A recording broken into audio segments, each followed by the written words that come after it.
Sorry. Hello, we are live. We are live. I can see we've already got some people in the room. Hi, Becca. Again, we've already been chatting for about 10-15 minutes, just making sure this is all set up okay. So shall we see who we've got in the chat room? We've got Simon of the Hermit's Cave. Kat's here, Kat Widowson. Melanie McLaurin. Hello, and Susie the Gemini. Everyone, so glad I found you both. My Wi-Fi is slow, so I'm early. Hello. Oh, and Jen. Oh my God, Jen made it. I just saw you pop up on a glide, but I didn't have time to watch it. Yay! Awesome sauce. So I guess we should jump straight in. Do you want to start, or shall I, Becca? Well, as you're hosting, and it'll give me a little bit of a time to compose. Okay. So for those of you who are here, you probably know why we're here. At the beginning of, well, we started it at the beginning of December to give everyone a head start and get the book for Christmas maybe. But we're doing the Literary Witches project, and it is inspired by this really cool book and really cool oracle deck here. And it's written by Taisia, Kitaiskaia, and illustrated by Katy, Horan. And I'm really sorry, Taisia, if I am butchering your surname. They've both been in touch, the artist and the writer, on my Instagram, and have been really supportive of this project, which really surprised me. I wasn't expecting that, and that's been really lovely. Yeah. So they said they'll sort of try and follow along the project, which is amazing. So what we're doing is every month in 2020 we will be pulling a card from the deck, and whatever author comes up, that's the author we will be studying for that month. And then in the book they recommend, different works from that author, and me and Becca, between us, will pick one, and that'll be our book club book for the month. And at the end of each month, like what we're doing right now, our first one for January, is we will discuss the life and work of that author, that woman writer, and we will talk about their life and their work and how each informed the other, and so on and so forth. Do you want to tell everyone who the first one is for January, Becca? What day? What? So my head is still in dog mode. Okay.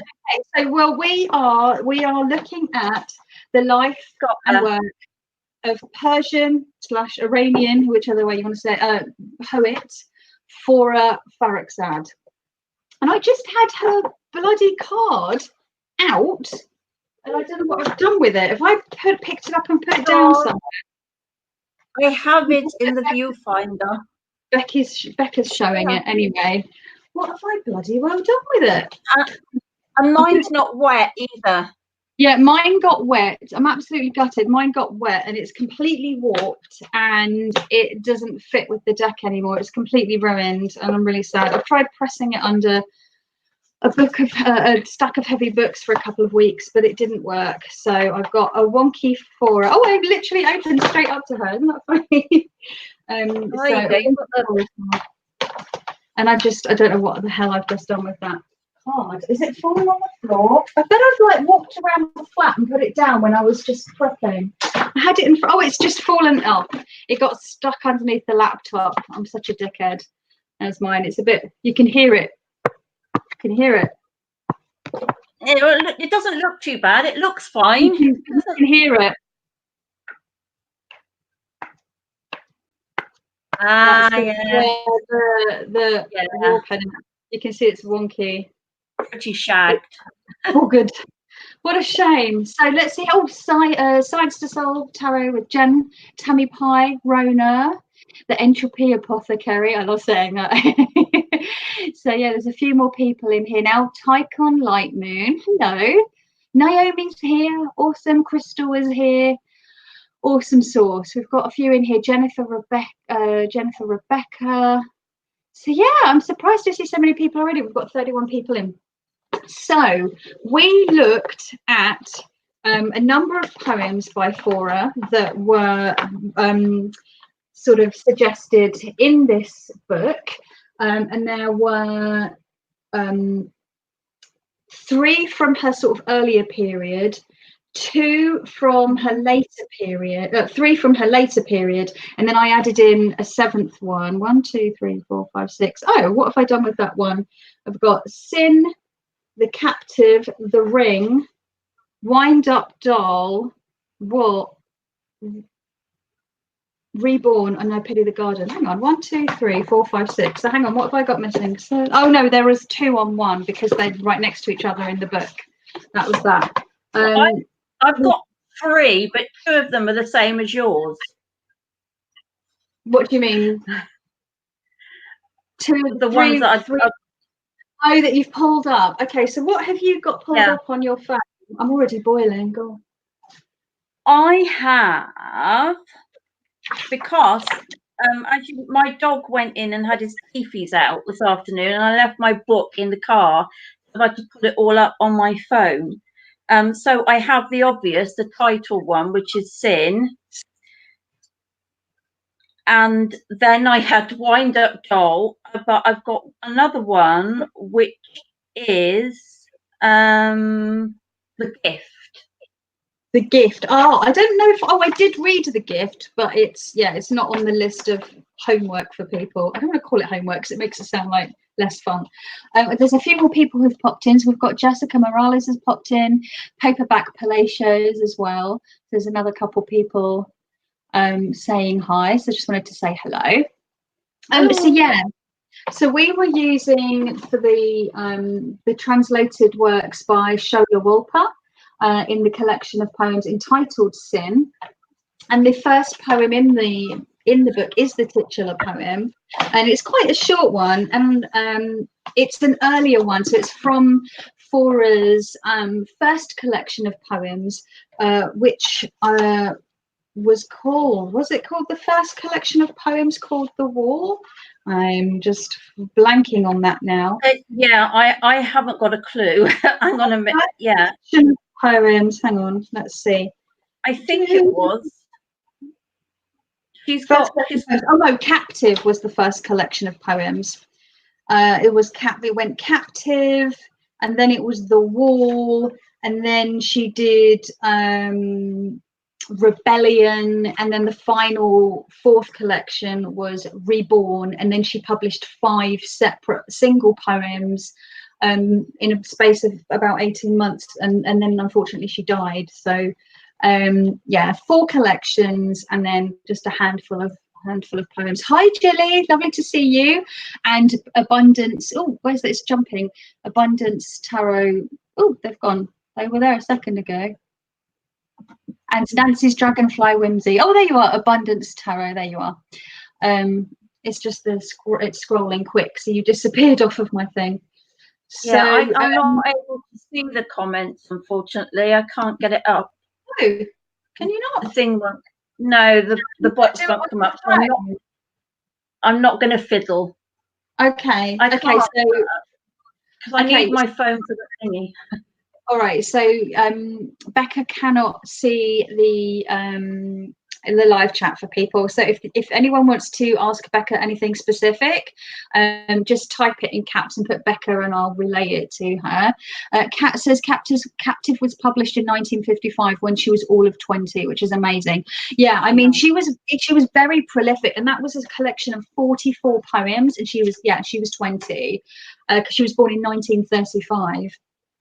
I've just thought maybe we could just start looking at each poem in turn and just see what people think about them. So we'll look at the 6. I would like to cover the 7th poem, which was sort of one that people thought was her predicting her own death in a way, which was Let Us Believe in the Dawn of the Cold Season, but it is a very, very long poem, so maybe we can touch on that later. And I know there's a whole book here, but there was only sort of 6 or 7 poems that we specifically wanted to look at. And poetry is one of those things where, for me anyway, I can't just read through a poetry book. For me, I dip in and out of it. It's almost like bibliomancy, sort of flicking through. And what I did with this, I would read one of the poems. Hi, Leslie. And then I would come leave it a couple of days, come back to it, read it again, then I would highlight bits of it, and then I would go back away and come back and read it, and I'd start writing notes about it. So you can see, like, this happened over a period of days for each poem, where I'm you know, reading it, then highlighting it, then writing notes. So Sin is it's quite a passionate poem. A lot of her earlier work was very sexual and very forward, and seen as quite groundbreaking and boundary pushing for what a woman could say, especially in Iran. Although, as we know, Iran has a past of being less sort of restrictive than it is now. It wasn't always how it is today. So yeah, she was really pushing the boundaries and writing about her passionate love affairs and sex and romance. And there's this in the very first little paragraph of Sin, where she says, it starts, "I have sinned a rapturous sin in a warm, inflamed embrace, sinned in a pair of vindictive arms violent and ablaze." And that actually sounds kind of like like vindictive arms. It sounds, I've actually written here, feels a little frightening to me, like that idea of, yeah, it almost sounds like, it almost sounds abusive, doesn't it? It's what I have to say, I don't find her I don't warm to her poems at all. I don't know why. I mean, although that she was really progressive, I mean, today in Iran, she would be stoned to death, or she would definitely be done away with, that's for sure, because, yeah, she would never be able to say these things now, which is strange, isn't it? It's like going backwards. yeah. Hi, Reagan song. But Yeah, I do find her heavy going. Yeah, I mean, she's full on. And Kat put something really interesting. She said her earlier work is somehow blunter linguistically too. So not only is she talking, she's writing about very confronting things, and talking and speaking from the female gaze, objectifying the male body, because I believe she was cis, sexual and heterosexual. She, you know, which is, we're not, even to this day, we still don't see much stuff from the female gaze, but also the fact that, yeah, she seems quite blunt linguistically. The words that she's using are quite blunt. And Kat says she got more in the mind in the 12 years that she was writing, and you can really see how she progresses as a poet through her later works, and it goes from very focused poetry and about her love affairs to very sort of outward, what is going on in the world and how Iran is changing. And I think I Pity the Garden, it can be her talking about a literal garden, it could be talking about the fading of her father and the way that their family is falling apart, but it can also be related to what's going on in Iran in that time. So yeah. I thought that was quite interesting. But yeah, it was like, I found it, yeah, it's very sort of, it makes me think of some of the like lusty poetry I wrote as a like late teen, early 20 something. So lust inflamed his eyes, red wine trembled in the cup, my body naked and drunk quivered softly on his breast. It's all very, you know. It's also, I think, probably as well, the way from her culture they express things in that. What made me think of this was reading some of the poems. It reminds me of how the writers, the kind of in biblical times, expressed their kind of love poems. If you look in Song of Solomon, I mean, it's Middle Eastern don't forget, you know, it's that culture. In one of the poems in there, it says that your teeth are like a flock of goats. But that was recognizable as a flattering expression. I mean, I'm wondering if some of that is kind of showing up in here a little bit, that maybe the way she's expressing things is from a culture that is not ours, if that makes sense. Yeah, so it expresses things in a slightly different way. I do find it interesting though, because I've read the bit at the back where Shola says like how she really agonized over the translations and how a translation can really change the nuance of a poem. So in this book, she has translated the poem "Let us believe in the dawn of the cold season," but it's actually quite often translated as "Let us believe in the beginning of the cold season," but dawn sounds more appropriate. You know, she talks about this in the back of the book, which is really interesting. And you know, how much of that is, you know, because she said she didn't always directly translate the poems word for word. She tried to find words that sort of worked just as well. So I do wonder how much of, obviously not being able to read it in the original language, like how much is Fora and how much is Shola picking words to try and get that feeling, that as I was talking to about it earlier, about when you read poetry you get kind of a mood, it leaves you with a mood, a feeling. Poetry is very visceral for me anyway. So hi Susan. And sometimes as well there isn't a word in English that translates to exactly what that word is. So you know, you have to pick the say the closest thing to it, and that might change the balance completely. Yeah, I just want to say hello to Sonia, who's come in, Sonia Kimball, and our L's here, and Kathy Kerr is here, and Jamie. Hello, Jamie. So yeah, it's interesting. There's this bit in the poem where she says, "I poured in his ears lyrics of love. Oh, my life, my lover, it's you I want. Life-giving arms, it's you I crave. Crazed lover, for you I thirst." And I don't know, but I've certainly been in that, like, it's the can do no wrong honeymoon period when, like, if anyone is giving out red flags, you're usually like missing them because you're so like a friend of mine, he would call it spunk drunk. Right. Yeah. Because he's a guy like it's so over. But I definitely, we've been there, right, where you're just like everything, oh my god, and she was 20. So when I think about the poetry I was writing at 20, like, oh my god, yeah, like this fits, right, it tracks. So it's interesting. But so that was then she says about that, doesn't she, that lust inflamed his eyes as well. So she's it's a mutual thing, isn't it? She's not just writing about her, she's saying how he was as well. Exactly. So yeah, I thought that was interesting.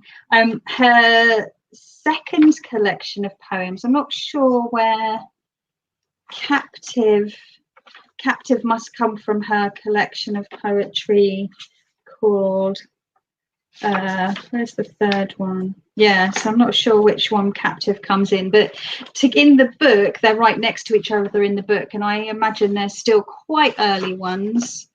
That's a shame. Oh, hang on, it doesn't say. I'm trying to find the page. Sorry, I'm just so they're from Captive. Is that the second collection? Why can I not find it? I should have written this the different yeah, and I can't help you because I haven't got the book right next to me either. The second collection. I think Captive is the first one. I just can't get my head to. I apologize, people. Yeah, Captive is her first collection. I'm not feeling great today at all. I've been feeling pretty rough all day, in fact, and I even did a lot of sleeping to try and recover. So if I slur or stutter or use the wrong words, please excuse my brain fog. And I've taken some strong painkillers because I'm in a lot of pain. So they might make me a little bit like Monty Burns in that episode of the X-Files episode of The Simpsons. What do you think about her reference to like sin? Because she's quite a she seems very like a liberated woman, doesn't she? And she it's interesting that she's referring to it as like she's sinning. I would say there's threefold. I'd say sin because society would call it a sin. Secondly, she was actually married and having affairs. So technically, if that's not a consensual thing with her husband, then would be classed as a sin. And thirdly, there's something delicious in knowing that you might be doing something a bit naughty. So I think that's a threefold thing on that one, maybe. Yeah. I haven't asked for a card replacement abundance tarot because I feel a bit cheeky. Like, what are they going to do? Like, open up a deck just to give me a card? I feel bad. I can't do that. That's mean. So yeah, that's interesting.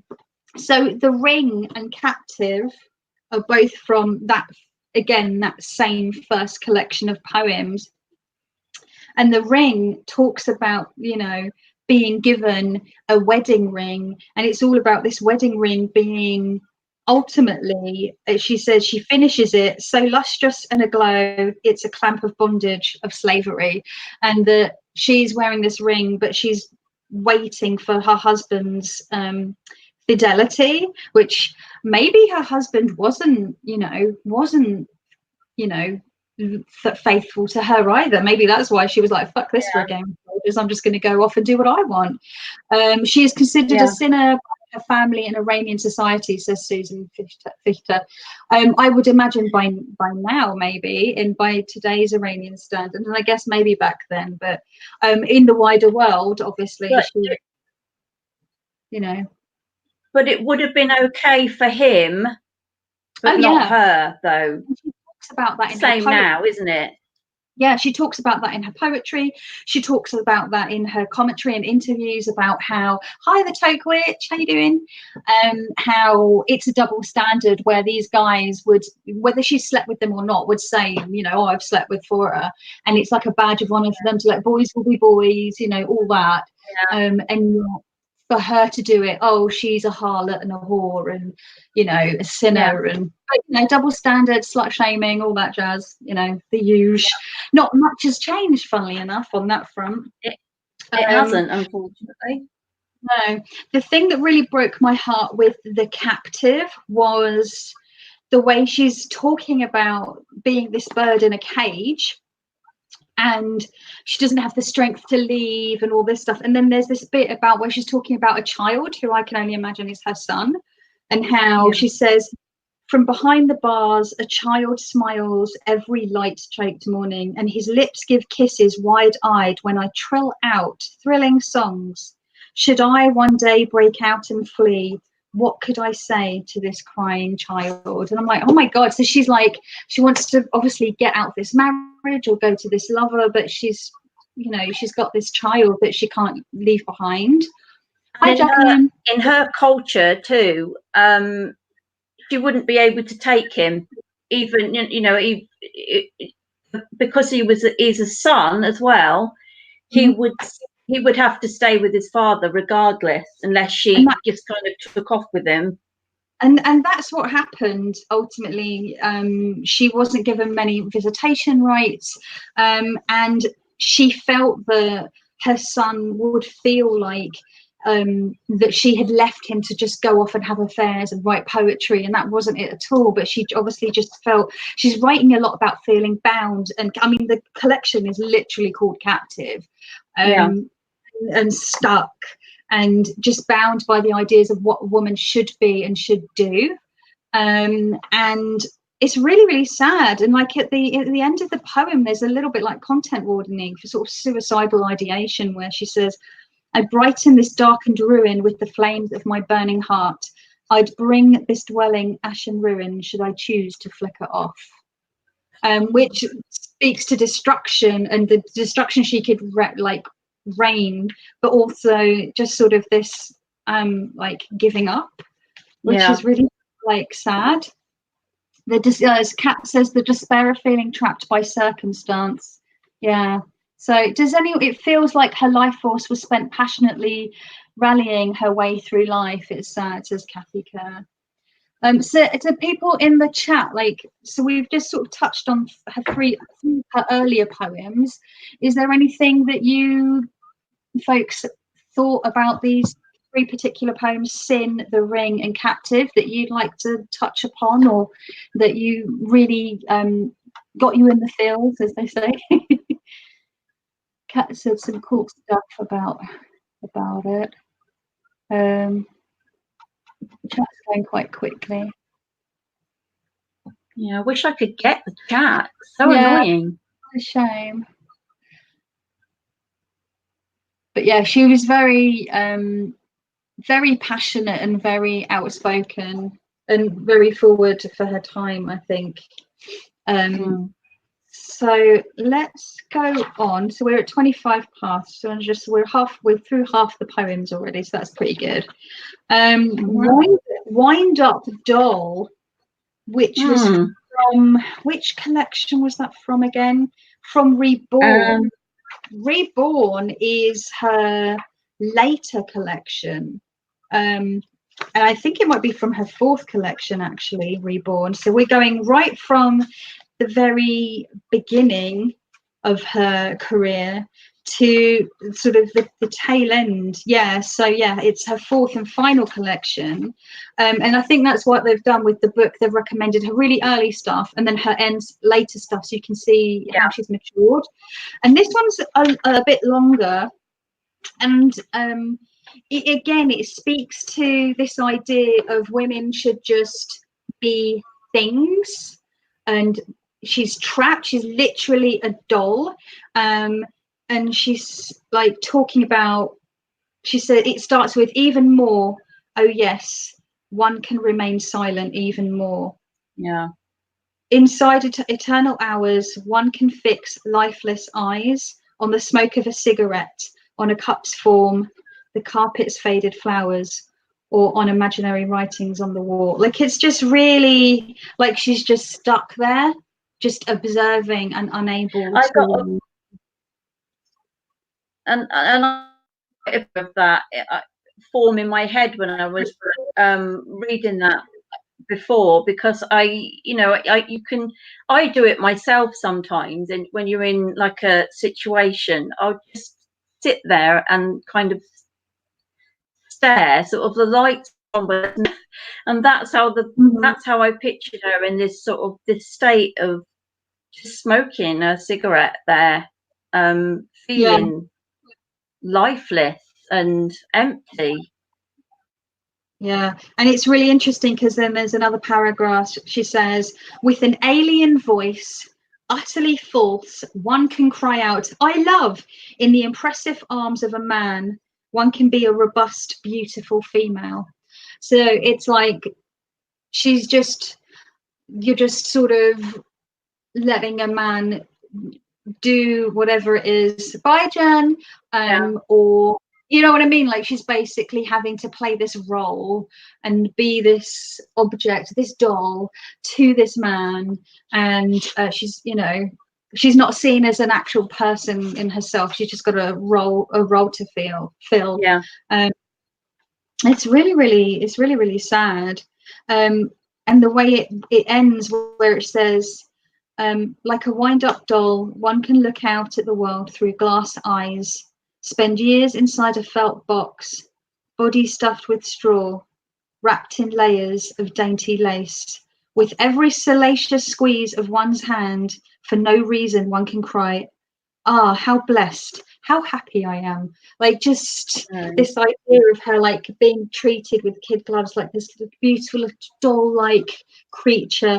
And I mean, if you look at what she's writing in the 50s and 60s, you've got that whole, like, it was the same in the UK and America, where there was this pushback from World War II, where women had been in the workforce because men had gone to war, and they came back and women were pushed back into the home, the birth of the nuclear family. Everything's okay,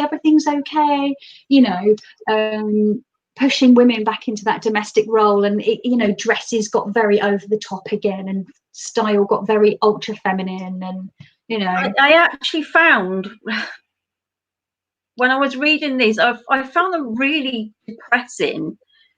I mean, not then they're not going to be uplifting, obviously. But as I was reading them, because I visualize things quite a lot in my imagination. As I was reading, getting to the end of these poems, I was thinking, oh my God, I feel like I've been kind of dragged through the ringer, reading it,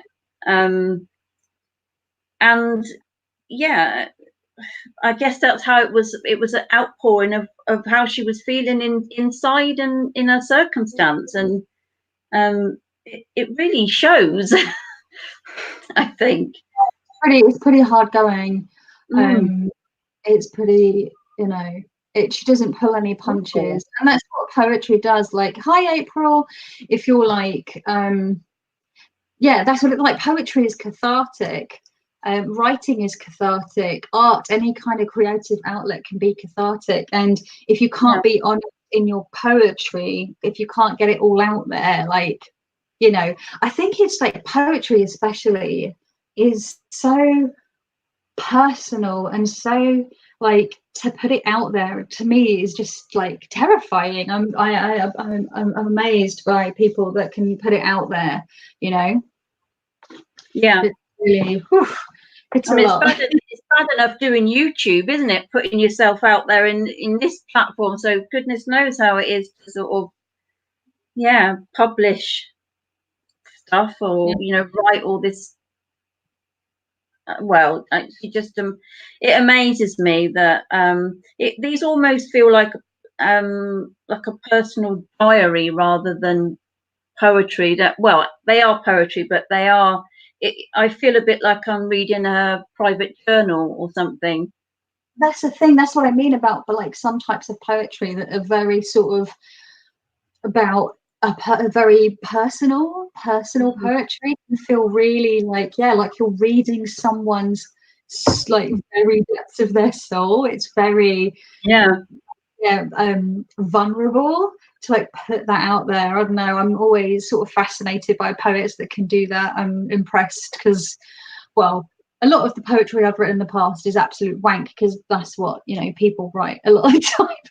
And there's some pieces that I'm really proud of, but the thought of putting them out there absolutely fucking terrifies me. So. And I wouldn't have the first idea about putting pen to paper to do a poetry, to write a poem. I mean, I really would. It's really funny that you should say that, because I was saying to Kat earlier, we were talking, and I was saying how I'm not, other than what I learned at school, I don't really know how to go about reading, dissecting, or understanding poetry. I've always read poetry. I've always enjoyed poetry, but I'm always like, well, I'm not a literary student, or I'm not a scholar of the land, you know, poetry or anything. So I always feel like it's not for me, but also it is for me. Like, it's really weird. But when it comes to writing poetry, and I think this has a lot to do with other poets that I've read in the past. Like, for me, when it comes to writing poetry, there are no rules. So like Benjamin Zephaniah, he has a really great poem about writing poetry, and it's all about like, who cares if you spell something differently? There's no way to, like, it doesn't have to rhyme, it doesn't have to be written in lines, it can drop off the page. And I remember hearing that or reading that from quite a young age, and I was like, yeah. So I've always felt okay writing poetry, and I always felt okay reading poetry, but I've always felt kind of weird dissecting poetry, if that makes sense. So I've always just read it on a gut level. One of our poems that I did feel more connected with, and that was, and I don't know if this is one that you looked at, and so I haven't got my book, so I can't see where this comes in order of her writing, but it's in Night's Cold Street. Was that one that you? I didn't read that one. Let me see if that was on. I've read about maybe half of the poems in this book, but I don't. Let me just see if that's on there. In Night Cold Street, did you say? In Night's Cold Street, page 47. Okay, I'm going to flip to it. Cool, I've got it up. No, excuse me. Sorry, I'm a You've child. got it up. And I like this one because she sounds a little bit more feisty in this. I mean, the first line of it is "I don't repent" in this one. Mm-hmm. Thinking of this resignation, this pain, surrender, and she repeats that "I don't repent, I don't repent" each time you get to a new thing, a new. And where is it? I've just lost it now. I've scrolled up too quickly. Oh, here it is. No. Yeah, I don't repent. It's as if my heart flows on the other side of time. Life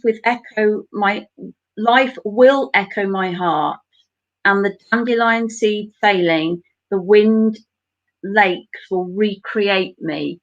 So it's almost what I got from this. It's almost like she's kind of freed herself in her own mind, because and it reminded me, I was watching something the other day on TV about people that are held hostage, and somebody was asked, how did you get through it? And they said, well, they can imprison your body, but they cannot imprison your mind. And the way they stay sane was to exist up here in freedom rather than in their circumstances. Wow, just completely go into your headspace. Yeah, that's really powerful. She says, I've kissed my life's cross on the hills of my execution, right in that first part. Oof, that's intense. I've bookmarked that to read that tomorrow. That is a lot. Do you see how my skin is cracking wide? How milk forms in my breasts, cold blue veins, how blood begins to form sinew in my patient loins. Whoa, that's intense. Yeah. Oh, yeah. That's a lot.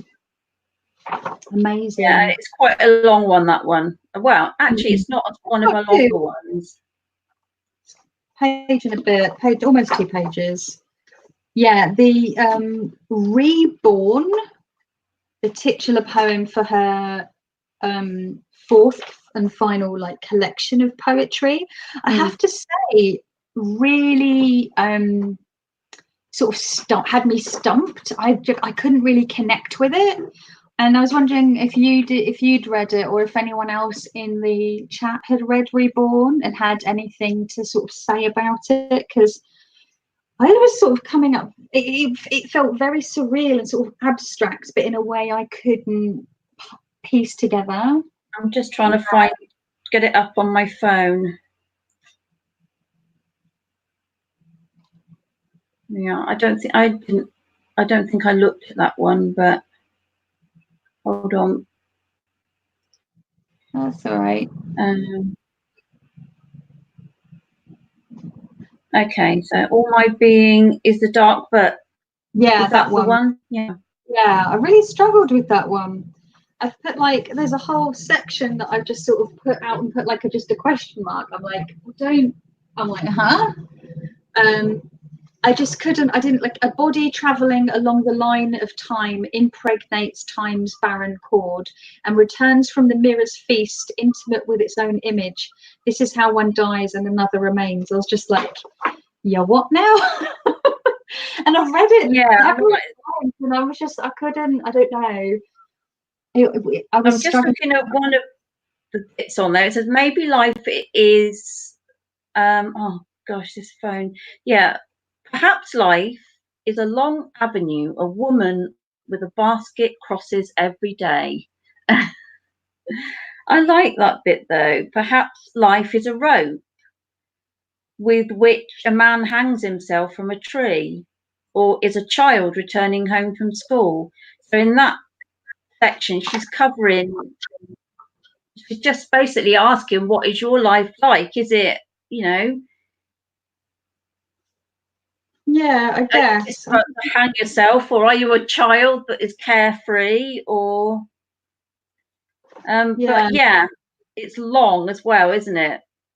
Yeah, I mean, there's a bit in this. There's a bit where she talks about. She says, "In a room the size of loneliness, my heart's the size of love," which I thought was really lovely. And there's a section that I've highlighted, which I keep getting rid of because the split screen. I don't know why I'm showing you. Like, you don't need to see that I've highlighted. But she says, it feels trapped, and it says, "Alas, this is my lot. This is my lot. My lot is a sky that can be shut out by the mere hanging of a curtain. My lot is descending a lonely staircase by something rotting and falling apart in its exile. My lot is a gloomy stroll in a grove of memories and dying from longing for a voice that says, 'I love your hands.'" I'm like, oh my God, like, she's sort of saying, like, is this all there is? This is my lot. Like, this is, it's really. But at the same time, the song's called Reborn, and I'm like, I thought like it would be maybe more affirming. I don't know. Have you got on the end of this? I don't know whether this has been tapped on. I don't remember seeing it because I'm looking at it on my phone bit where it says, "I know a sad fairy who lives in the sea." Yeah, I'm like, by the end of that, I'm just like, That's like a totally different poem. "I know a sad fairy who lives in the sea and plays the wooden flute of her heart tenderly, tenderly. A sad, small fairy who dies at night with a kiss and is reborn with a kiss at dawn." Yeah, I felt like it felt like a completely separate poem that had just been added on at the end, and it feels quite whimsical, whereas the rest of the poem was quite sort of, I don't know. I really struggled with this one. Oh, Kat says something here. She says, "It reads like a desperate desire to be reborn somehow. It's like a giant riff of a daydream, of daydreamy perhaps is." Yeah. But the fairy is still sad, though, isn't it? It's not a happy fairy. Yeah. So, yeah. Hello, long hair, skinny-eyed toe. Interesting. Yeah, I struggled with that one. Yeah. Did you read I Pity the Garden? Hang on a minute. I had bookmarks.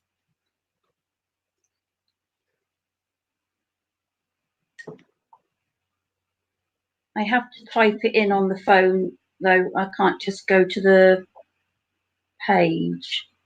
That's all right.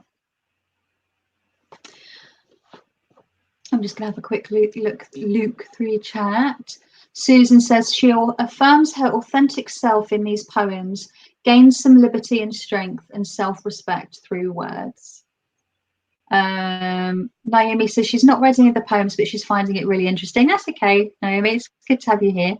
It's very subjective. Yeah, it is, Rona. I mean, that's the great thing about poetry, is that it's, well, just literature in general, is that, how we will respond to it regarding our own life experiences, our own lived experiences, and what we've been through. And Tammy Pye says, I think she's talking about her son, because living without her son takes so long and is so hard, but she has to keep going. So it's really interesting. Every day she continues to do what she does and gets up again to do it all over. Yeah. But Jamie says she struggled with this poem as well, with the reborn one. Okay, I've got it. Yeah. Okay. No one thinks of the flowers. No one thinks of the fish. No one wants to believe the garden is dying.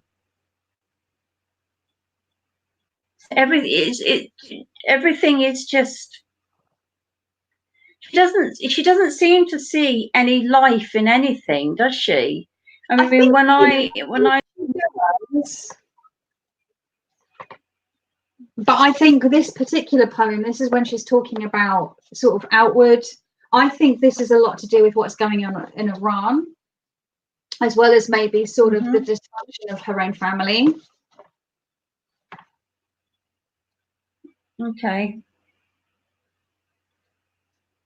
Yeah. Because, a lot of her, especially her earlier poems, they're all about sort of passion and love and lust and, like this the sort of physical, sensual, tactile kind of, you know, there's stuff in Summer's Green's water which is very kind of sexy. You know. Yeah. I think we've just got to, you can't look at her poems as kind of like, with some writers you can see them in every single poem, but her writing is so different, isn't it, from poem to poem. You know, her like that last one that we looked at, that end bit that was tacked on about the fairies, that I wouldn't have said that was her that wrote that. Yeah, it felt very different to the rest of the poem. Yeah. Yeah, definitely. But Kat's put, wasn't there a certain amount of literalness about this too, about the I pity the garden, because gardens were given over to defence and war related stuff. And that's what I was saying here, where she says in the third page here, it says all day from behind the door comes sound of cuts and tears, sounds of blasts. Instead of flowers, our neighbours plant bombs and machine guns in their garden soil. They cover their ponds, hiding bags of gunpowder. The school children fill their backpacks with tiny bombs. So yeah, you know, that's what she's.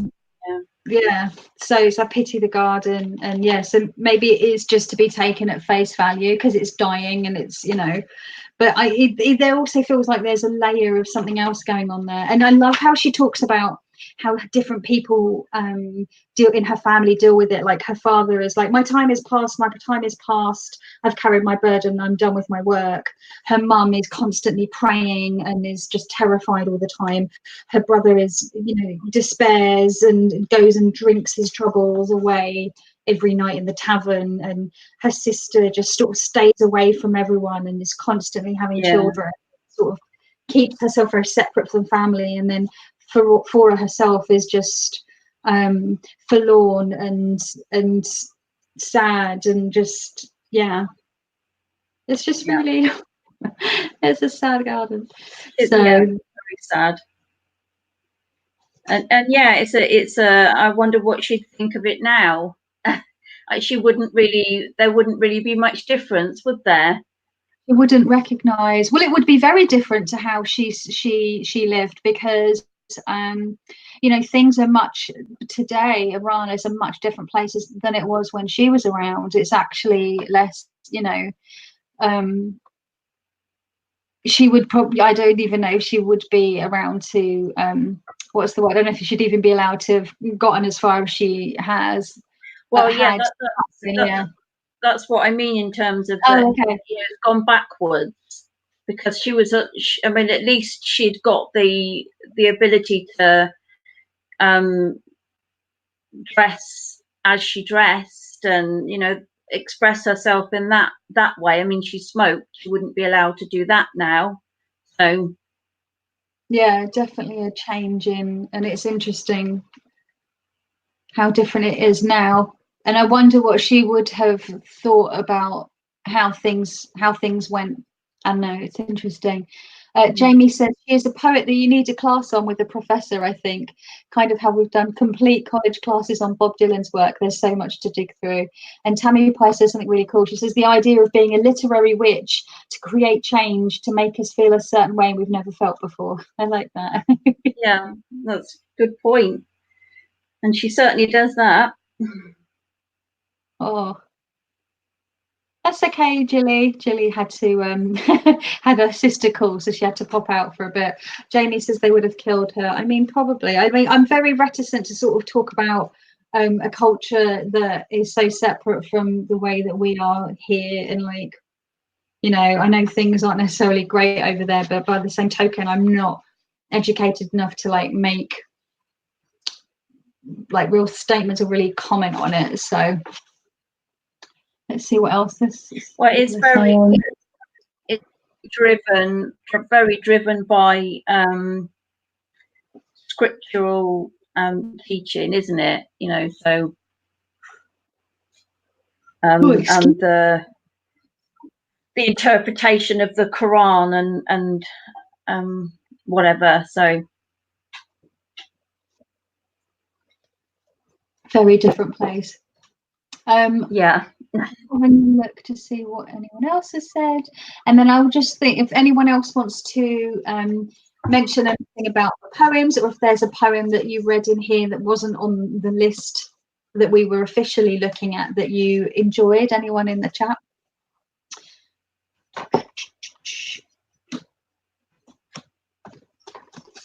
It's like that moment in class, isn't it, when, or after a lecture, and they say, have you got any questions? And like nobody says anything, and you're like looking around thinking, please God, ask some questions. This poor chap's been up there for an hour. Ferris Bueller. Anyone? Yeah. Okay, so what I wanted to go through was the item cards from the deck, the Oracle deck, and which ones I thought could be linked to Fora and why. And actually, like, I think most authors in this deck have one or two cards sort of linked to them, and the one I definitely know is Fora's is the Wall, because that's literally the name of a collection of her poetry, and it features the exact wall is the wall that's around her in the card. Yes. So I'm still getting the hang of this. See, so that's definitely Fora's. And that's really cool. And I'll just read what the wall means for people that don't have the deck. And it means protection, obstacles, and boundaries. So there's that one. But there was a couple of other ones that I thought could work. I thought the tree could work because trees show up a lot in her poetry. She talks about the wet trees and things like that. I really liked wings, because she talks about she uses a lot of bird imagery in her poems and talks about being a bird and flying away and that idea of escaping. So I thought that could work. And I also thought maybe a bit more tenuous, but the doll, and I know it's not a wind-up doll, but we've got this idea of you know, the doll, and it's all dressed in the lace that she's talking about, and you know, so I feel like some of these could go across more than one author, don't you think? Oh, definitely. Yeah, absolutely. I mean, you could probably put a lot of these. I mean, yeah, there's all kinds of. I mean, the eye, another one was one that stood out as well. The eye as well. There was a couple of others that I thought as well, but I thought I'd end up with half the deck in there. And the noose as well. I mean, she said. Yeah, I mean, she talks about the noose in more than one poem. Again, people being more the noose. So you're right, the rope, using the rope imagery. And she also talks about rope around the veins around a man's neck, crushing him. Who was it? Susie says the people are fighting back. There are now movements like my stealthy freedom now. Sorry if you've mentioned this. No, I hadn't. I didn't know about that, Susie. Thank you. And then Tammy says, a visitation at night on page 58. I, whose love, loathing, desire, and pain was nibbled on in exile of a graveyard's night by a rat called death. Oh, wow. That sounds right up my street. Goth poetry. Yeah. So yeah, those are there's quite a few. I mean, I just feel like she creates very good word pictures with her poems, and she's very good at sort of getting across a very sort of visceral reaction. I get a very visceral reaction from her poetry. It's very from the gut, and the and there's a slight wistfulness to probably more to her earlier work. She gets more and more cynical as time goes on, which most of us do, right? Because life. I just wish she was alive, and I could email her or something and ask her about the bloody fairy. Yeah, it is a tricky one, isn't it? Yeah, just stumped right at the end. Like the whole poem had me going, huh? And I read that last bit, and I was like, Okay. Yeah. It really did throw me. Just drop her an email or something. Say, hey, look, can you just tell me what you were thinking when you said that? Yeah. So it's interesting, like her life definitely informed her work, you know, talking about her love affairs, talking about feeling trapped because she was married at such a young age, you know, to her aunt's grandson, which is makes them related, I guess, like second or third cousins. So what does that make them? Second or third cousins or something. And it's just, you know, and then, you know, the way she's writing about what's going on in Iran, and I do love that she becomes more outward looking as she gets older. Yeah. It gets less about sexy times and more about like, well, yeah, we can relate to that, right? what, Hey, the sexy little girl. Or lack of as you get older. Hey. oh Sorry, my little I know it can definitely have a sort of very active sex life as an older person. I've just got a little visitor just walked in. Oh my god, look at his little face. He's making these funny noises, which he's been doing ever since I got him home. It's really strange. Oh, bless. Or whining noise. Oh, I know, Tammy, that's a very good point. Art, exactly. Art isn't always about feeling good. It's about feeling. And I was having a discussion about this around this with, who was it? Was it yesterday or the day before? I was talking about how, who was I talking with? And I was talking about how growing up I watched films like The Dark Crystal and The Neverending Story and films like that, which are actually quite dark but are aimed at children, whereas those kind of films today wouldn't really get made for children, and like, because they don't, I was saying how some people won't let their kids watch Watership Down or won't let them watch Dark Crystal because they'll be sad or they'll be frightened and they'll, oh, I don't want them to cry, like crying's a bad thing. And I'm like, crying is like, it's okay to cry. It's okay to let children know that it's okay to cry, and also that it's okay to be scared, and actually it gives children coping mechanisms to see characters die in literature and in, you know, TV shows. They accept things a lot easier than adults do. Exactly, definitely.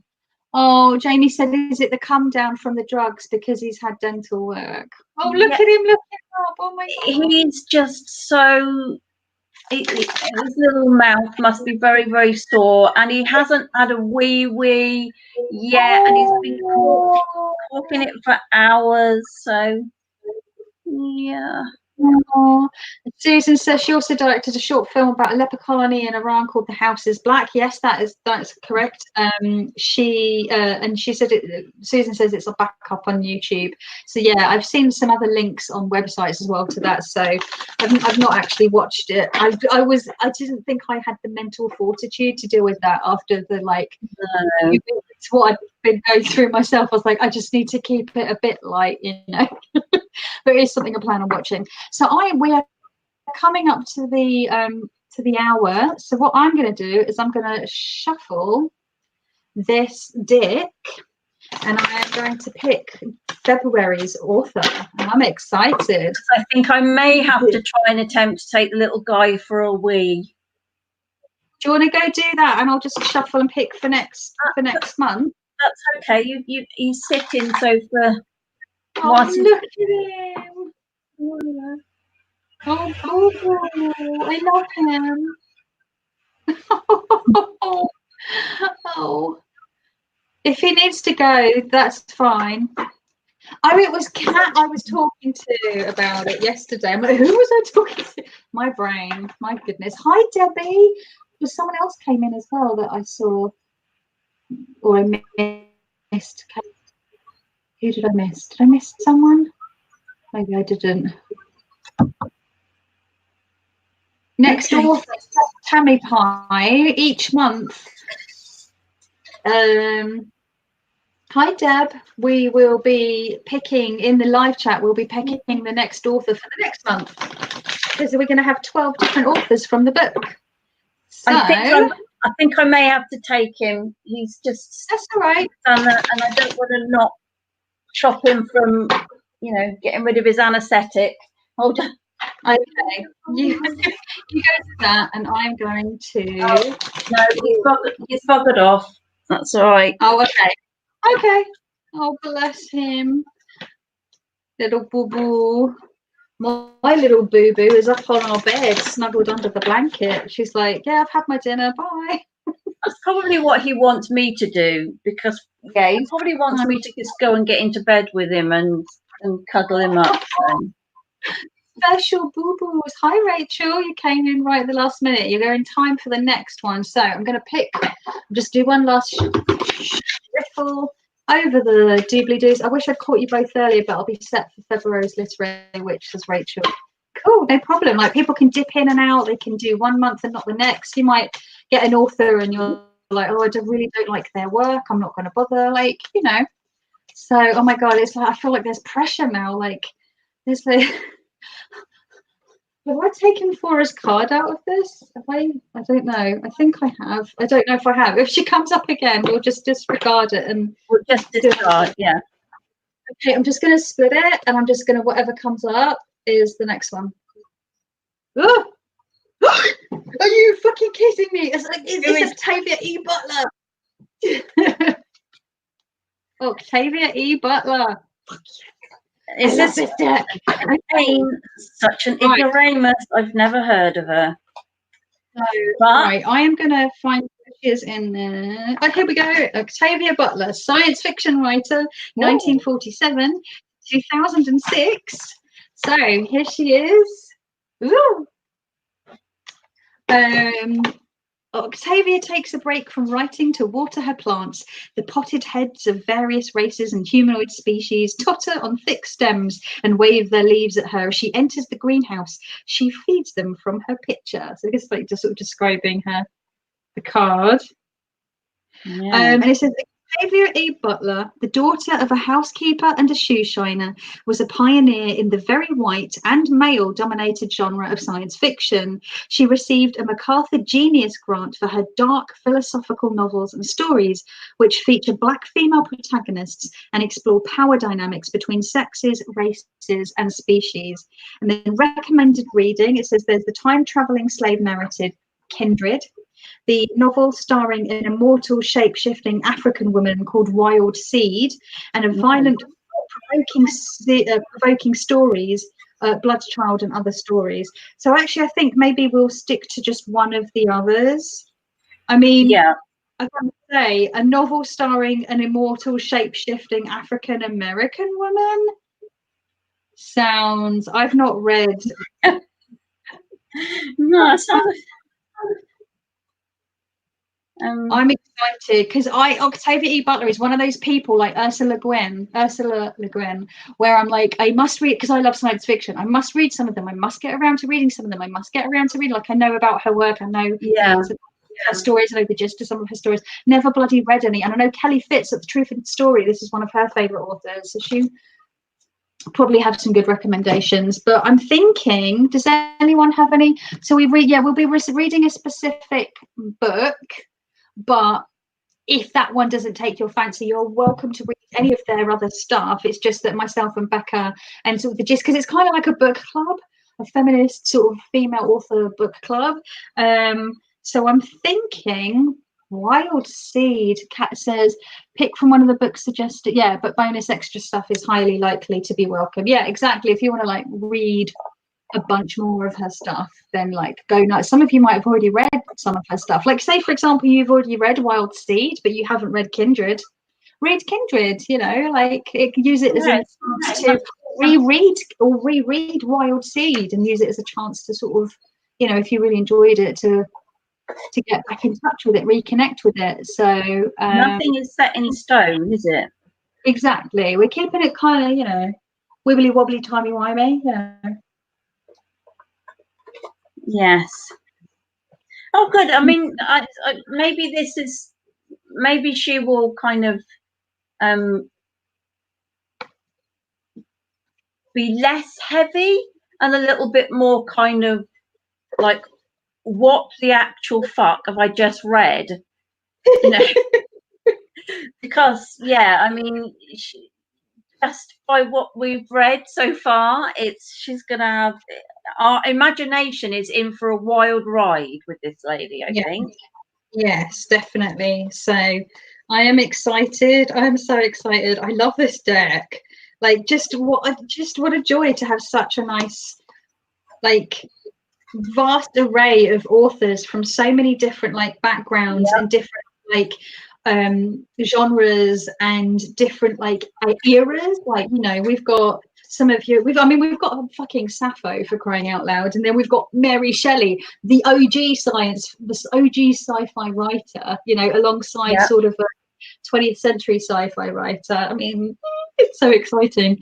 So yeah, I'm really excited about this.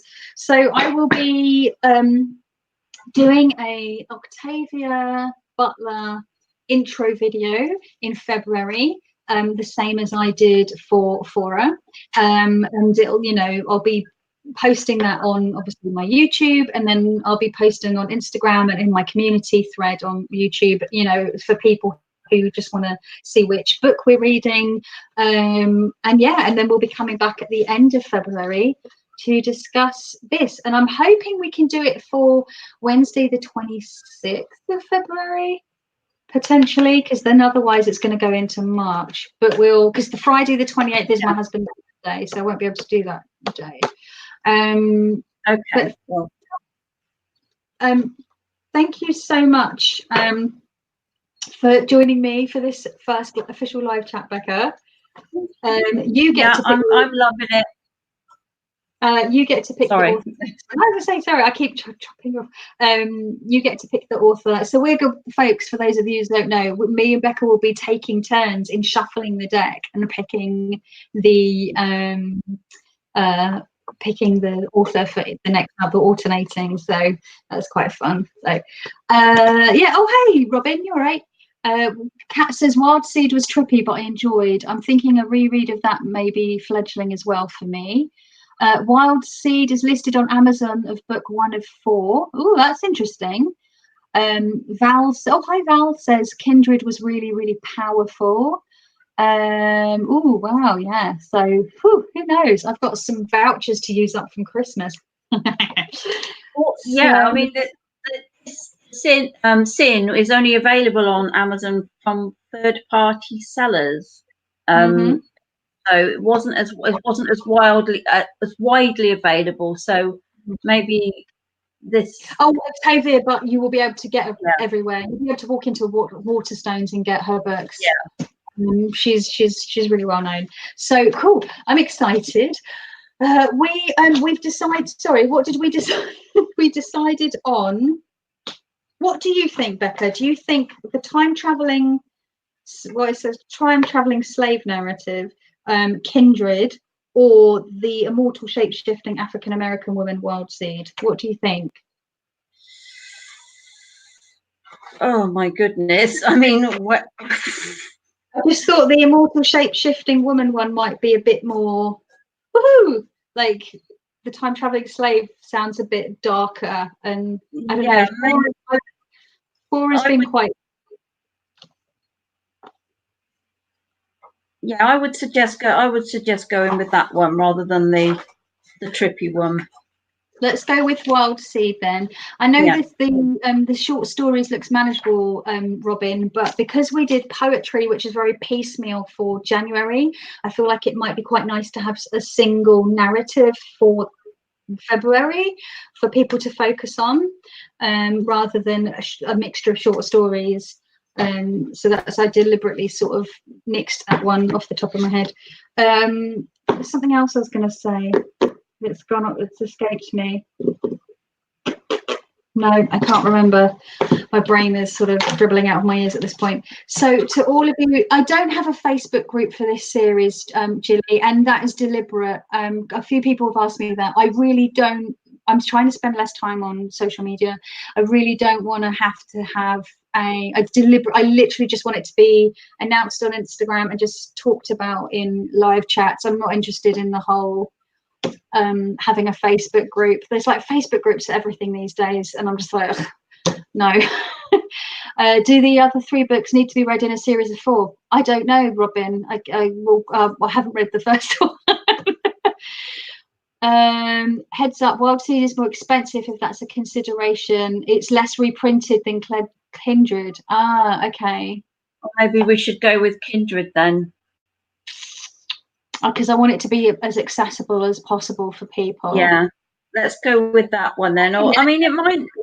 The time traveling slave thing might not be as bad as we think. Not bad, but as in dark. I just think because I've come off of reading a lot of heavy stuff with Farrokhzad, and I've had a heavy couple of months having a breast cancer scare, and I'm just still like, I'm still having like physical fallout from that. I'm just, but thanks for that, Kat. Let's do Kindred. It's more available. It's cheaper. We're trying to be accessible. If anyone wants to read Wild Seed, then they are. We're not going to be we're only doing the books that are recommended in this book season, because the idea is that we're following the project. This inspired by Literary Witches book and deck. That was the idea. And then people, it's like a springboard, and if people want to go and like read more and learn more, then they can, because people get more excited about certain authors than others, because we all have different tastes and we all enjoy different genres. But it's just really good to like get a nice mix of writing throughout the year. So no problem, Susan. Thanks. Oh, fledgling is vampirism as metaphor for racism, I gather. That sounds interesting. Okay, so we're doing Kindred, and I think Kelly Fitz again at the Truth of Stories. Kindred is one of her favourite books, I believe. So like ever. So oh, cool. Okay, and there might be. Oh, okay. So it's 10:10. I'm exhausted and I feel sick. So I'm gonna go. I'm gonna go and nurse my little boy. Nurse the furry baby, and I'm going to go for cuddles with my furry baby upstairs because my husband's at the studio tonight. So thank you so much to everyone who came and joined in. I hope you enjoyed the poetry of Farrough Farrakhzad, and that you've learned something about her and have found her interesting, because I certainly have. I'm grateful even just for this first month, what this book has introduced me to. So I'm so grateful to the creators of this book and deck as well. So yeah, thank you everyone. I will sign off, and I'll keep your eyes peeled for the actual official sort of intro video to Octavia E. Butler. Take care, everyone. Thank you, Becca, so much. Take care. Bye, Kelly. Bye, everybody. Bye. Bye. And